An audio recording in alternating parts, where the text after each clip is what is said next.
안녕하세요. 이 나이쯤 먹으면 이제 편하게 살 날만 남은 줄 알았는데 완전 아니었네요. 참 평소에 즐겨보던 채널이었는데 제가 사연을 올리게 될 줄은 상상도 못했습니다. 저는 21살 때 결혼을 했어요. 그 당시에 만나던 오빠가 있었지요. 오빠, 나는 오빠가 세상에서 제일 좋아. 정말 나의 모든 것을 다 줄 수 있을 만큼 하늘만큼 땅만큼 사랑해.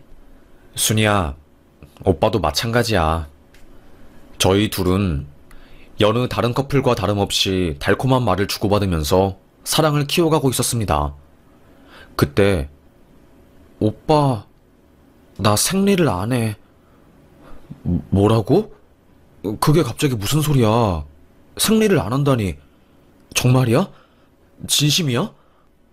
항상 빠짐없이 날짜가 되면 생리를 했던 저는 2달이 지나도록 생리를 안 한 거였어요. 오빠, 어떻게 해? 나 임신한 건 아니겠지? 순이 너 임신 테스트기 해봤어? 아니, 아직 안 해봤어. 임신 테스트기 사는 거 너무 창피해. 오빠가 사와줘. 그날이 아직도 생생해요. 저희 둘 다 머쓱하고 무서워서 약국 앞을 서성이면서 임신 테스트기를 어떻게 사냐고 발을 동동 구르고 있을 때, 알겠어, 순이야. 오빠가 임신 테스트기 사올게. 라며 약국으로 들어가 몇 분을 망설이다가 테스트기를 사온 오빠. 그 테스트기를 받고 미칠 듯이 터질 것 같은 심장으로 화장실에 갔다 온 저. 오빠, 어떡해? 이거 희미하게 2줄 나오는데? 희미해도 2줄 맞는 거지? 테스트기 2줄이 뜬 거였습니다. 그 어린 나이에 임신이라니 믿기지 않았어요. 저도 모르게 오빠 앞에서 펑펑 울었고, 오빠는 어떻게 하지? 순이야, 네가 원하는 방향으로 오빠는 응원할게. 나는 네가 어떤 상황이든 네 곁을 지킬 거니까 걱정하지 말고. 저는 그래도 아이를 지우는 것은 못할 것 같았어요. 어렵게 찾아온 생명이니까 지켜야 하는 게 맞다고 생각했지만 주변 어른들 그리고 우리 부모님들은 소위 난리가 났지요. 네가 미쳤구나, 미쳤어. 어쩌자고 애를 임신해서 이 난리를 친 거야? 너 애 키우는 게 얼마나 힘든지 알아? 그리고 또 돈은 얼마나 많이 들어가는데 이렇게 사고를 쳐? 내가 미쳐 정말로. 너 때문에 제명에 못 살 것 같다. 그날 엄마는 애를 지우라고 하면서 제 배를 때리려고 몽둥이를 들고 쫓아왔고, 할머니까지 소식을 듣고 애가 미쳤다고 하면서 소금을 뿌리고 난리도 아니었어요. 그 누구보다 집안이 엄격하고 게다가 집에서 미운 손가락, 아픈 손가락 같은 존재였던 저는 바로 찬밥 신세가 되었지요. 저는 아이를 지키고 싶었기 때문에 엄마, 나 아이 낳을 거야. 그러니까 뭐라고 하지 마. 그래, 나 실수한 거 맞아. 어린 나이에 아이 가진 것도 맞아. 그런데 잘 키우면 되잖아. 내가 낳아서 키우고 싶은데 그게 대체 뭐가 그렇게 잘못된 건데. 너 아주 이제는 엄마는 똑바로 쳐다보면서 파락파락 대들고 정신 차려. 너 그렇게 할 거면 집 나가. 집 나가라고. 엄마는 파리채를 들고 저보고 집을 나가라고 하면서 팍팍 때렸고, 저도 그때 홧김에 그래, 안 그래도 집안에서 맨날 찬밥 신세에 오빠만 이뻐했으니 나도 집 나갈게. 아이 포기할 수 없으니까 나가서 키우면 될 거 아니야. 고래고래 소리를 지르고 집을 나갔어요. 아무도 저의 임신을 환영하지 않았고 저는 철저하게 이단아 취급을 받았지요. 그렇게 저는 오빠랑 단둘이 살면서 아이를 낳게 되었습니다. 아이 낳고 나서는 엄마랑 할머니랑은 다시 연락을 하긴 했지만 사이는 안 좋았고 거의 연을 끊다시피 살았다고 봐도 무방했어요. 하여튼 그렇게 힘든 삶을 살게 되었지요. 오빠는 나름대로 내가 순이랑 우리 아기 먹여 살릴 거야. 무슨 일이 있어도 먹여 살릴 거야. 저에게 신뢰를 주었습니다. 나 정말로 오빠 믿고 우리 아이 포기하지 않은 거야. 나 오빠만 믿고 있어, 오빠. 그래, 순이야. 내가 할 수 있는 모든 걸 다 하면서 너랑 우리 아이 지킬 거니까 걱정하지 마. 남편은 정말로 열심히 살았어요. 당장 일할 곳이 없으니까 노가다를 하면서 하루하루 생계를 이어나갔고, 저도 아이 출산 이후에는 집에서 할 수 있는 부업을 하면서 돈을 벌었습니다. 그러다가 제가 사고를 당했어요. 교통사고였습니다. 심각한 사고는 아니었지만 초보 운전자가 유턴을 하다가 차를 도보로 끌고 온 거였고, 걸어가던 제가 그 차에 치이면서 허리를 다치게 된 거였지요. 거의 1년간 누워만 있었어요. 여보, 어떡해? 내가 이제는 허리 아파서 부업을 할 수도 없고 어떻게 하면 좋아? 아프니까 일단 쉬는 게 우선이지. 돈은 내가 벌면 되니까 다른 걱정은 하지 말고. 알겠지? 하지만 아이 생활비에 제 병원비까지 남편이 감당하기에는 굉장히 힘든 금액이었습니다. 한숨만 푹푹 늘어가던 그때 연을 끄는 친정집에서 연락이 왔어요. 저희 친오빠였습니다. 순이야, 너 그렇게 아이 낳고 나서 집 나가고 연락 한 번 없더니 이번에 사고 났다며. 괜찮은 거 맞냐? 오빠, 하나도 안 괜찮아. 나 요즘 현실에 치여서 너무 힘들다. 어떻게 사는 게 이렇게 힘들어? 애는 이쁘지만 현실은 고통스럽네. 지옥이야, 지옥. 에휴, 순이야, 너를 어쩌면 좋니? 너 어디 병원에 입원한 거야? 할머니랑 엄마가 너랑 나랑 연락한 거 알면 난리 나니까 말하지 말고 일단 주소 불러봐. 오빠는 저를 보러 오겠다고 했어요. 그나마 엄마랑 할머니보다는 오빠랑 사이가 좋았기 때문에 저는 제가 입원한 병원을 알려주었지요. 병문안을 온 오빠는 저에게 하얀색 봉투를 건네줬습니다. 이걸로 어떻게든 버텨봐라. 나 결혼할 사람 생겼어. 결혼하기 전에 너 도와줄 수 있을 때 도와주려고 마련한 거야. 오빠, 이게 뭔데? 저는 흰색 봉투를 열어보았고 거기서 놀라운 금액의 수표가 있는 것을 보고 깜짝 놀랐어요. 아니, 이걸 왜 나한테 주는 거야, 오빠? 순이야, 내가 알아보니까 5천만 원까지는 증여세 안 내도 된다고 하더라. 나 이제 결혼하면 월급이나 모은 돈은 아내가 관리하니까 그 전에 너 도와주고 싶어서. 항상 내가 공부도 잘하고 아들이라는 이유로 집에서 대우받으면서 살았고, 솔직히 너는 찬밥 신세였잖아. 그게 그렇게 마음에 걸리더라고. 너 임신하고 나서 집 나간 이후로 나도 자주 연락은 못했지만 내 마음속에 자꾸 네가 걸리니까 신경 쓰여서. 앞으로는 나도 결혼해서 이렇게 못 도와줘. 너 형편이 어려운 것 같아서 이번에 적금 만료된 거 그거 너한테 준 거니까 좀 잘 좀 행복하게 살아봐. 그래도 내 동생이니까 어딜 가든 행복했으면 좋겠네. 저는 오빠가 준 돈 봉투를 들고 펑펑 울었어요. 오빠, 나는 해준 것도 없고 앞으로 해줄 수 있는 것도 별로 없는데 오빠. 사실 저는 속으로 오빠를 많이 미워했거든요. 아들에다가 공부를 잘한다는 이유만으로 집에 있는 귀한 것들은 전부 다 오빠 차지가 되었거든요. 저는 아무것도 가지지 못했지요. 그래서 항상 오빠가 부럽고 또 동시에 밉고 그랬는데, 그렇게 저는 오빠에게 받은 돈으로 병원비를 해결하고 남편이 저 아픈 동안 아이 키우느라 생활비 대출한 거 빚도 갚았습니다. 당신 오라버니가 아니었으면 우리 정말로 힘들 뻔했어. 정말로. 그렇게 저는 오빠가 준 돈을 요긴하게 쓰게 되었고, 그 덕에 퇴원하고 일상생활로 돌아가게 되었습니다. 빚을 갚고 생활비로 쓴 2천만 원을 제외하고 3천만 원 가지고 남편은 분식집을 시작했어요. 내가 언제까지 막노동하면서 우리 가족 먹여 살릴 수도 없는 노릇이고, 우리 3천만 원 남았으니까 이걸로 작게라도 장사해보자. 장사를 해보자고? 그게 얼마나 힘든 일인데, 여보. 나는 자신 없어.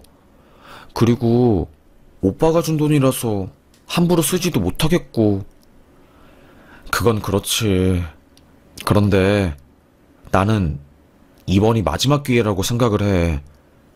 그러니까 두렵더라도 용기 내서 한번 시작해보자. 남편은 그렇게 분식집을 시작하게 되었어요. 분식집을 고른 이유는 초기 자본 비용이 많이 안 든다는 이유였죠. 처음에는 분식집이 엄청 잘 되었어요. 떡꼬치랑 떡볶이가 맛있다는 소문이 나면서 동네에 있는 초등학생들이랑 중학생이들이 많이 찾아왔죠. 하지만 그 인기도 오래가지 못했습니다. 올해 장사한 지 2년이지? 아무래도 여기 물가도 많이 오르고 사실 우리 건물도 엄청 올랐어. 내가 1년차 때 월세 올리려고 했는데 힘들게 사는 사람들인 것 같아서 2년차 때 이야기 꺼내는 거야. 월세 올려줘야 할 것 같아. 건물주는 갑자기 월세를 올려달라고 무리한 요구를 한 겁니다. 사실 집값이 그 당시 많이 오르지도 않았고 오히려 떨어졌는데도 불구하고 저희 가게가 잘 되니까 돈 장사를 하려고 거의 2배가 넘는 월세를 요구한 거였어요. 아니, 갑자기 이렇게 무리한 요구를 하시면 저희도 힘들어서요. 조금만 시간을 주시면 안 될까요? 나도 사정은 마찬가지야. 우리야 건물을 가지고 있어서 좀 넉넉해 보일 수도 있지만 실상은 대출금 갚고 사는 게 힘들다고 정말로. 저는 할 말이 없었습니다. 건물주는 철저하게 갑이었고 저희는 그저 장사꾼이었으니 별 수가 없었지요. 결국 월세를 올려줬습니다. 남편은 큰일 났어. 월세가 올라서 이번 달도 적자야. 이런 식으로 가면 우리 빚더미에 오른다고. 결국 저희는 분식집을 접을 수밖에 없었습니다. 빚지는 것만은 막아야 했어요. 잘 나가던 분식집이 월세를 감당하느라 번 돈을 다 까먹었던 것이었죠. 그렇게 저희는 원점에서 다시 시작했습니다. 저는 속으로 이래서 사업이 어려운 거지. 어떠한 변수가 생길지 모르니까. 에휴, 정말로 속이 터진다.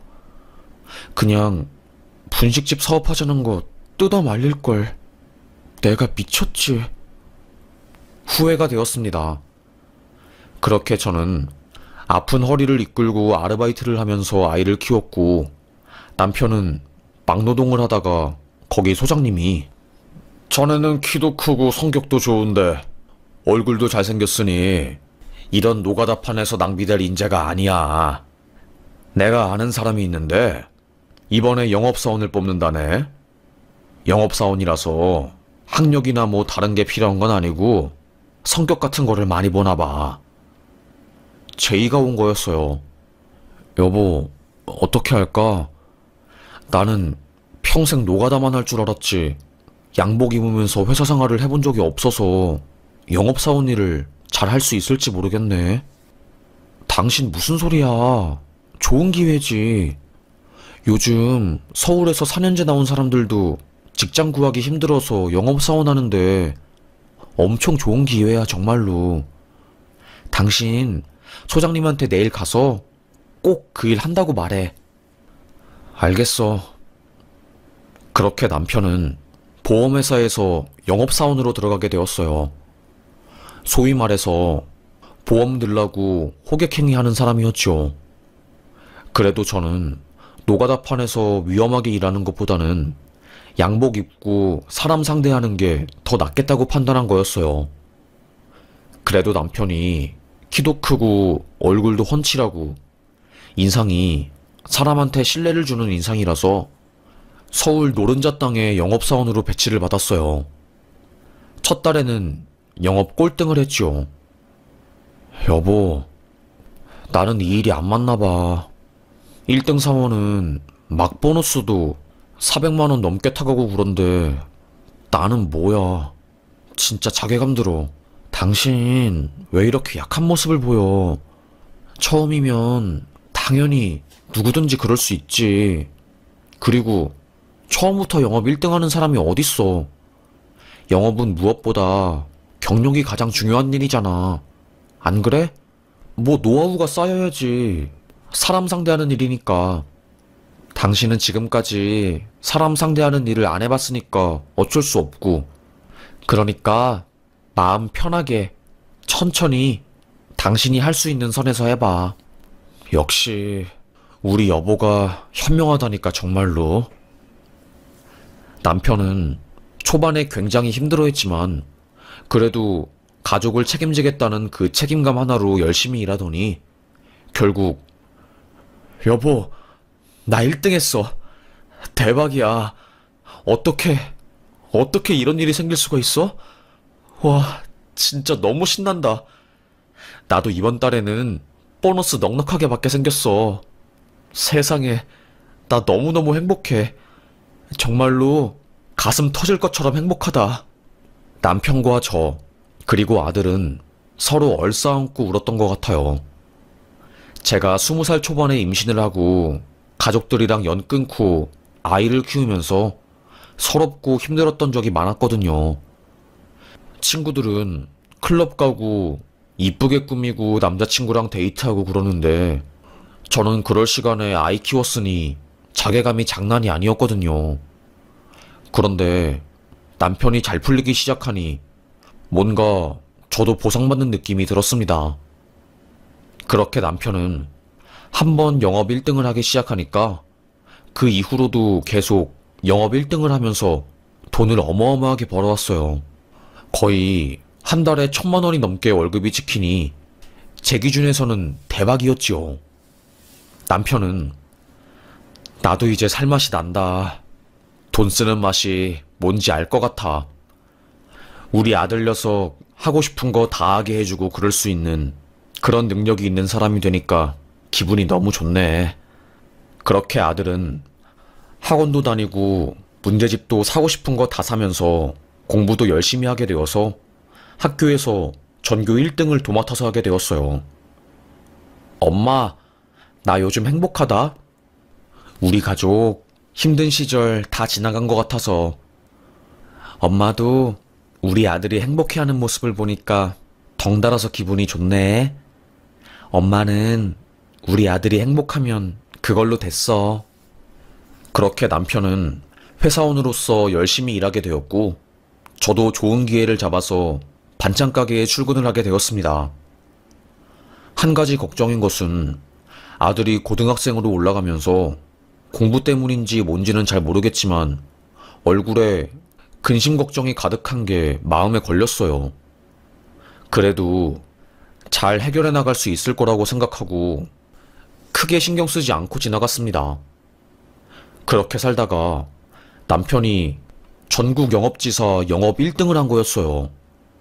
뭐 팀이랑 같이 꾸려서 매출 달성 목표를 정했는데 그걸 달성한 거였지요. 거의 뭐 축제 분위기였습니다. 당신, 이번에 우리 팀이 우리 집 와서 밥 먹기로 했으니까 당신이 밥상 좀 차려줘.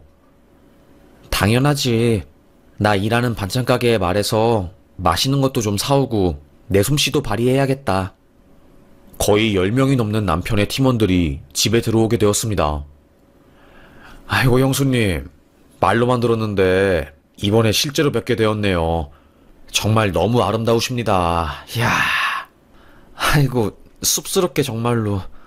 영업사원들이라 그런지 사람 기분 좋은 말도 잘하시네요. 그렇게 저는 30첩 진수성찬을 내오게 되었고 남편의 동료들은 담금주까지 꺼내면서 거하게 술을 마시고 취하며 놀고 난리가 났습니다.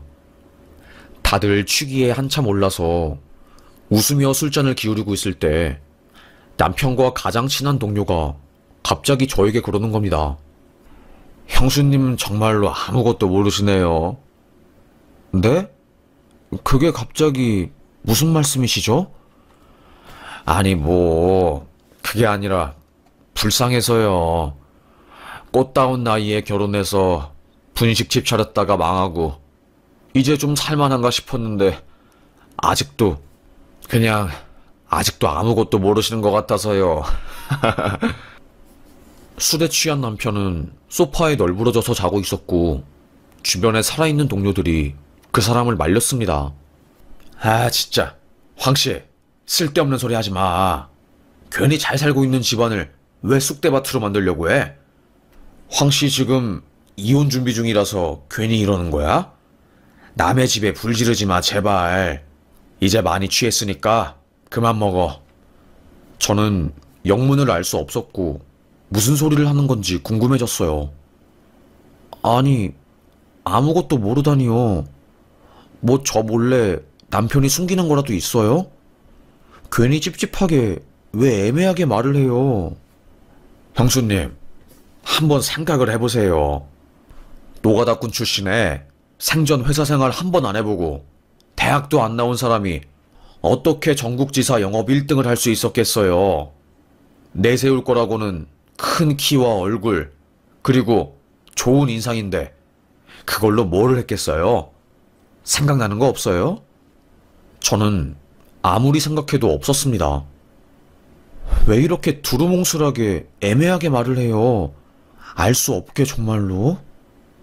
대한민국 노른자 땅 아줌마들이 돈 있을 만큼 있어서 이제 돈을 물처럼 쓰는 아줌마들이 왜 거액의 돈을 주면서 보험을 가입하겠어요?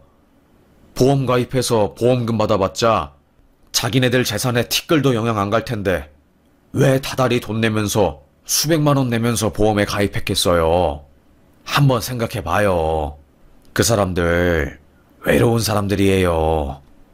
저는 그 말을 들은 순간 뭔가 쎄한 게 느껴졌습니다. 설마 아니길 바랐어요. 그때 남편의 동료들은 황씨, 진짜 많이 취했어. 지금 뭐 하는 거야? 쓸데없는 말 그만하고. 아이고 형수님, 저희들이 죄송합니다. 이 사람이 많이 취해서 별 쓸데없는 말을 다 하고 그러네요. 아무 일도 아니고 요즘 황씨가 이혼 소송하느라 힘들어서 쓸데없는 말 하는 거니까 신경 쓰지 마요. 아이고, 다들 너무 취해서 이제 저희는 그만 마셔야겠습니다. 시간도 늦었고 슬슬 집에 가봐야겠어요. 그렇게 남편의 다른 동료들이 그 동료를 데리고 집에 가게 되었고 소파에 널브러진 남편, 그리고 어지럽힌 술잔들과 초토화된 밥상들만이 거실을 꽉 채우고 있었습니다. 고3 아들은 아침에 독서실에 가야 했기 때문에 침대에서 자고 있었어요. 왠지 저는 그때 뭔가 기분이 안 좋더라고요. 남편이 저 몰래 숨기는 게 있기 때문에 그 황씨라는 동료가 저에게 그런 의미심장한 말을 한다고 생각했기 때문이었습니다. 저는 그때 몰래 남편의 핸드폰, 정확히 말하자면 업무용 핸드폰을 살짝 꺼내서 봤습니다. 잠금이 걸려 있었고 자고 있는 남편의 엄지손가락을 이용해서 핸드폰 잠금을 풀었어요. 그리고 저는 판도라의 상자를 열게 되었습니다. 남편의 영업사원 1등 이유는 영업을 잘한 게 아니라 남편이 잘나가는 부잣집 사모님들을 상대로 수많은 하룻밤을 보낸 대가로 보험 가입을 받은 거였어요. 손이 달달 떨리더라고요. 내가 아는 사모도 이번에 보험 가입하고 싶다네. 그러면 신라호텔에서 보면 되는 건가? 소름이 끼쳤습니다. 저는 그때 뒷목을 잡고 쓰러졌어요. 넘어지는 소리가 들리자 아들이 자다 말고 방에서 나오게 되었고 쓰러진 저를 부축하면서 침대로 눕혔습니다. 엄마 괜찮아? 어떻게 된 일이야? 갑자기 쓰러지고 그래. 아니야, 아들. 아들, 내일 아침에 독서실 가야 하니까 빨리 자. 아들은 씁쓸한 표정으로 저를 쳐다봤어요. 그러다가 한숨을 푹 쉬면서 나 다 알고 있어. 무슨 소리야, 아들? 그러니까 아빠가 우리 집에 아줌마들 데리고 와서 이상한 짓거리하고 나한테 한번 들켰었다고. 그리고 나 방에서 안 자고 아빠 동료들이 하는 말 다 듣고 있었어. 엄마가 생각한 그런 거에서 아빠가 보험 1등한 거 맞아. 충격이었습니다. 제발 아들만큼은 모르길 바랐는데 아들은 저를 위해서 아무 말도 안 하고 모른 채 하고 있었던 거였어요. 눈물이 나고 미안하더라고요. 아들, 엄마, 나는 모른 척 끝까지 할 수 있어. 그런데 엄마가 사는 게 고통스럽고 아빠의 바람과 불륜을 안고 갈 수 없다면 난 엄마 편이야. 남편이 요새 맨날 명품을 입고 넥타이도 선물 받고 심지어 회사에서 준 거라고 하던 자동차도 본인이 만나던 손님이 남편한테 해준 거였어요. 모든 게 자신의 접대로 받은 대가였던 거였습니다. 그거에 중독되어서 남편은 쉴 새 없이 보험 호객 행위를 했던 거고 그 결과로 전국구 매출 1등을 한 거였죠. 같은 팀원들도 그 사실을 알았지만 지네들 입만 다물면 월급이 올라가니까 모른 척 했던 거였고요. 저는 너무나도 충격이었습니다. 그런데 그 팀원들 중에 황 씨라는 직원이 아내의 불륜으로 인해서 이혼 절차를 밟고 있었고 자기도 이런 일을 당해서 고통스러운데 양심을 속이면서까지 이렇게 돈 벌 수는 없다고 생각해서 술김에 저에게 말을 한 거였죠. 와, 저는 소름이 끼쳤습니다. 그래서 이런 방법으로 남편이 노가다꾼에 대학도 안 나왔는데 보험회사에서 그 쟁쟁한 사람들을 제치고 1등을 한 거였구나. 그래, 반반한 얼굴이 어디에 쓰이나 했었는데 이런 짓거리 하는 데에 쓰인 거구나. 그랬던 거구나. 너무나도 큰 배신감에 저는 할 말이 없었습니다. 다음날 남편이 일어났고 저는 당신 나한테 할 말 없어? 어? 갑자기 무슨 말? 나 속이는 거 없냐고. 나 다 알고 있으니까 당신이 말해. 어제 당신 동료들이 말해줬고 나 당신 업무용 핸드폰 봤어. 제가 이 말을 한 순간 남편은 아무 말도 못하더라고요. 당신 설마 다 알고 있는 거야? 어디까지 아는 건데? 다 안다고 다. 그러니까 당신 입으로 싹 다 말해. 안 그러면 나도 가만히 못 있을 거야. 남편은 침묵을 이어갔습니다. 그러다가 자기가 발뺌해도 통하지 않을 거라는 것을 직감적으로 깨달은 것인지 결국 그래, 나 당신이 생각한 그런 걸로 영업 1등한 거 맞아. 그런데 그거 전부 다 우리 가족을 위한 거였다고. 내가 일부러 그러고 싶어서 그런 건 아니야. 맨날 꼴등하고 집에 월급도 못 가지고 오고 그러니까 어쩔 수 없이 그런 짓을 하게 되었고 그렇게 하니까 맨날 1등하고 돈도 많이 벌고 상대적으로 일도 별로 안 하고 그러면서 돈은 들어오니까 끊을 수가 없었어. 미안해. 미친 듯이 고통스러웠습니다. 이걸 어떻게 해야 할지 모르겠어서 하염없이 울었죠. 하지만 이미 부부간의 신뢰가 깨진 지 오래였고 돈보다 더 소중한 가치가 있는데 남편은 그걸 저버리고 돈을 선택한 것이었으니 저는 어쩔 수 없이 남편에게 말했습니다. 나도 참으려고 했는데, 그냥 가슴에 묻고 살려고 했는데, 이대로는 안 될 것 같아. 어차피 아이도 곧 20살이고. 그러니까 우리 이혼하자. 내가 어떻게 당신이랑 살 수 있겠어. 이 더러운 모든 것들을 알고서 어떻게 내가 당신이랑 살 수 있겠냐고. 당신을 볼 때마다 더러운 것을 본 것처럼 마음이 안 좋고 역겨워져. 그래, 당신이 가정 지키기 위해서 노력한 건 알겠다만 그건 핑계에 불과해. 다른 사람들은 그런 짓 안 하고서도 가정 잘 지키는 사람 많아.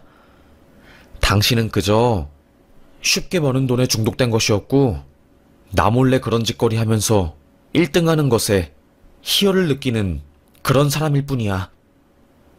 여보, 진심이야? 진심이냐고?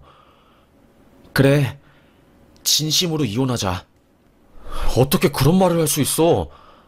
나 당신을 위해서 일했다고. 그때 방에서 나온 제 아들이 아빠, 이제 핑계 그만 대세요.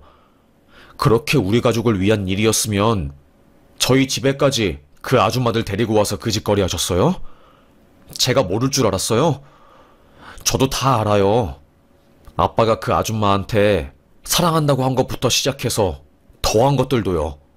제 아들의 한마디에 결국 남편은 아무 말도 못하고 고개를 떨군 채 담배를 피우러 집 밖으로 나갔고 저는 남편 짐을 복도에 내놓았습니다. 그리고 다음날 바로 이혼 전문 변호사를 찾아가서 거래 계약을 하고 소장 작성을 했습니다. 아들은 엄마, 잘 생각했어. 나는 장기적으로 봤을 때 이게 맞는 거라고 생각해. 나는 항상 엄마 편이야. 참, 아들의 한마디에 고마우면서도 너무 미안하더라고요. 아들이 고3인데 너무나도 큰 시련을 주게 한 것 같아서 마음이 무겁고 아팠습니다. 그렇게 저는 이혼하게 되었어요. 남편은 집에서 나가서 따로 살게 되었고 이혼 조정 기간을 거쳐서 아들이 수능을 볼 때쯤에 최종적으로 이혼하게 되었지요. 그리고 대학에 들어간 아들에게 전 남편이 연락 와서 이제 성인이 되었으니 아빠랑 함께 살면 안 되겠니? 라고 했지만 아빠, 싫어요. 단호하게 거절한 아들이었습니다. 결국 전 남편은 혼자 살면서 여전히 저랑 이혼하고 나서도 그런 짓거리들을 하면서 보험 1등을 유지하다가 결국에 그 사모님들 남편에게 자신의 짓거리들을 들킨 모양이더라고요. 나중에 들어보니까 사무실에 남편분들이 찾아오고 보험 해지해달라고 그놈 때리고 난리도 아니었어요. 아유, 정말로. 그래서 진짜 장난 아니었다니까요. 결국 전 남편은 그 사모님들 남편에게 두들겨 맞고 상간남으로 소송 걸리고 위자료 물고 난리도 아니었다고 하더라고요. 그 사모님들 자식들도 찾아와서 어디서 제비 같은 능구렁이 놈이 우리 엄마 꼬셔서 재산 탐내고 있어? 소리 지르면서 매타작하고 경찰 부르고 장난 아니었다고 합니다. 이리저리 돈 많은 사모님들 들쑤시고 몰래 만나던 대가가 아주 참혹했죠. 결국에 전 남편은 그 보험회사에서도 잘리게 되었고 사모님들에게 받았던 자동차도 뺏기고 나중에는 명품 벨트랑 이것저것 물건들을 팔면서 근근히 생계를 유지하고 있다고 하더라고요. 한 번 그렇게 쉽게 돈을 벌어봤으니 두 번 다시 노가다 하면서 살 수는 없었겠지요. 나중에는 강남 술집에 들어갔다고 들었는데 지금은 어떻게 된지 잘 모르겠네요. 에휴, 가정을 끝까지 지키고 싶었는데 결국에 마지막이 이렇게 되어서 마음이 아프긴 하지만 그래도 정신적으로 건강하고 튼튼한 저희 아들이 멘탈 잘 잡고 수능 봐서 대학에 들어가고 엄마 편 들면서 현명하게 잘 대처한 덕분에 제가 그거에 위로를 받으면서 살 수 있게 되었네요. 저는 지금도 이혼하고 나서 평범하게 반찬 가게 아르바이트를 하면서 살고 있지만 이혼한 이후로 더 행복하고 마음이 편하네요. 아무리 돈을 많이 가지고 와도 남편이 밖에서 더러운 짓을 하고 산 것을 안 이후로는 더 이상 그 행복을 지속시킬 수 없다고 판단했기에 이혼했고, 그 결정이 저에게는 참 잘한 결정이라고 생각이 들어요. 아무리 돈 많고 겉으로 보기에 번지르르 해도 속이 썩고 마음에 근심 걱정이 가득 차면 그게 다 무슨 소용이겠어요. 저는 아무리 그래도 돈 적게 벌어도 자식이랑 행복하게 소소하게 하루하루 사는 게 가장 행복한 일이라고 생각합니다. 뭐 이제는 다른 사람들처럼 높은 자리에 올라가서 출세하고 돈으로 갑질하는 인생보다는 자식들에게 존경받고 주변 사람들이랑 사이 좋게 하루하루 잘 보내는 게 가장 좋고 행복한 인생이라는 생각이 절절하게 드네요. 그래서 저는 그 가치를 실현하면서 살려고 노력합니다. 에휴, 20년간 힘들게 가정을 지켜왔어도 한순간에 배우자의 바람과 신뢰를 깨트리는 행동으로 인해서 가정이 박살나네요. 하여튼 뭐 힘든 저의 인생 이야기였지만 저 같은 사람들이 이 세계에서 저 혼자 있는 것은 아니었다고 생각하기 때문에 저는 조금이나마 그 사람들에게 도움이 되었으면 하는 바람에 이렇게 사연을 작성하게 되었네요. 저의 이야기를 듣고 위로를 받을 수 있다면 그것만으로도 저는 참 감사합니다. 그럼 저의 이야기를 이렇게 끝까지 들어주셔서 정말로 감사합니다. 요즘 날이 더운데 날 조심하시고 시원한 물 많이 드시면서 컨디션 관리 잘 하시고 오늘도 행복하시길 바라겠습니다. 그럼 저는 사연 여기서 마무리하겠습니다. 감사합니다.